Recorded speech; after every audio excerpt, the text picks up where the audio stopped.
আসসালামু আলাইকুম। আশা করছি সবাই অনেক ভালো আছেন। আজকে আমি আবার আপনাদের জন্য নতুন আরেকটি বিস্কুটের রেসিপি নিয়ে হাজির হয়ে গেলাম। এই বিস্কুটটা আজকে আমি ২ ধরনের বাদাম দিয়ে তৈরি করেছি। তাই এই জন্য আমি এই বিস্কুটের নাম দিচ্ছি বাদামের বিস্কুট। চলুন তাহলে শুরু করা যাক। প্রথমে এখানে আমি হাফ কাপ পরিমাণে নিয়ে নিয়েছি চীনাবাদাম। তো চীনাবাদামটা কাঁচা অবস্থায় ছিল, এগুলোকে আমি ভেজে খোসাটা ছাড়িয়ে নিয়েছি। এইবার আমি এখন এই বাদামগুলোকে একটা ব্লেন্ডারে জারে নিয়ে নিচ্ছি। এটাকে আমি খুব ভালো করে ব্লেন্ড করে নেব। তো চীনাবাদামটাকে আমি খুব ভালো করে ব্লেন্ড করে নিলাম, আর এইরকম শুকনো ঝুরঝুরে অবস্থায় এটা হয়ে গিয়েছে। এবার এখন এর মধ্যে আমি দিয়ে দিচ্ছি ১.৫ কাপ পরিমাণে ময়দা। আপনারা চাইলে আটাও দিতে পারেন। আরও দিচ্ছি হাফ কাপ পরিমাণে আইসিং সুগার অথবা গুঁড়া চিনি, তবে আমি কিন্তু এখানে গুঁড়া চিনি ব্যবহার করছি এবং এটা আমি বাসায় ব্লেন্ডারে গুঁড়া করে নিয়েছিলাম।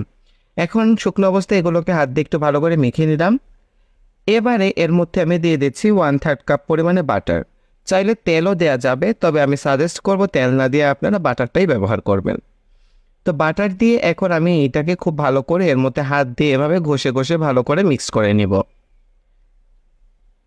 তো দেখুন আমার এটা খুব ভালো করে মাখা হয়ে গিয়েছে। এইবার এই মিশ্রণের মধ্যে আমি দিয়ে দিচ্ছি একটা ডিম। আমি বেশ বড় সাইজের একটা হাঁসের ডিম নিয়েছি। এখন ডিম দিয়ে এটাকে আমি খুব ভালো করে মিক্স করে নিব। এক্সট্রা কোনো দুধ, পানি এগুলো কিছুই দেওয়া লাগবে না। এই ডিম দিয়ে বিস্কুটের একটা সুন্দর ডো তৈরি হয়ে যাবে। দেখুন ডিম দিয়ে বিস্কুটের ডোটা কত সুন্দর আমার তৈরি হয়ে গিয়েছে। এইবার এই ডো থেকে বিস্কুট তৈরি করে নেওয়ার পালা। এই জন্য আমি এখান থেকে অল্প একটু ডো নিয়ে নিলাম।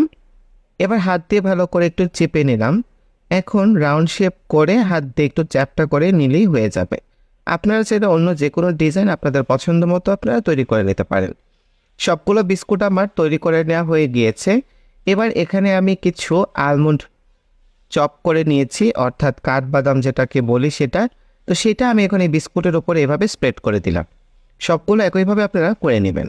এবার আমি বিস্কুটগুলোকে ওভেনে বেক করব। ওভেনের মিডিল রেখে আমি বিস্কুটগুলোকে দিয়ে দিলাম 170 ডিগ্রি সেন্টিগ্রেড তাপমাত্রা। 25 থেকে 30 মিনিটের জন্য এই বিস্কুটগুলোকে আমি বেক করে নিব, তাহলে এটা হয়ে যাবে।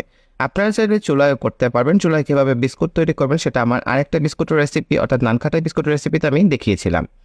তো আমার বিস্কুটগুলো বেক হয়ে গিয়েছে। এগুলো বেক হতে প্রায় 27 থেকে 28 মিনিট সময় লেগেছে এবং ওভেনের হিটটা 170 ডিগ্রি সেন্টিগ্রেডে ছিল। দেখুন প্রত্যেকটা বিস্কুট দেখতে মাশাআল্লাহ কতটা সুন্দর হয়েছে এবং এগুলা যথেষ্ট ক্রাঞ্চি হয়েছে এবং খেতে আলহামদুলিল্লাহ অনেক বেশি মজা হয়েছে। আসুন একটা বিস্কুট ভেঙে দেখা যাক এটা ঠিক কতটা ক্রাঞ্চি হয়েছে। তো একটা বিস্কুট আমি হাতে নিলাম, এখন এটা আমি আপনাদেরকে ভেঙে দেখাচ্ছি।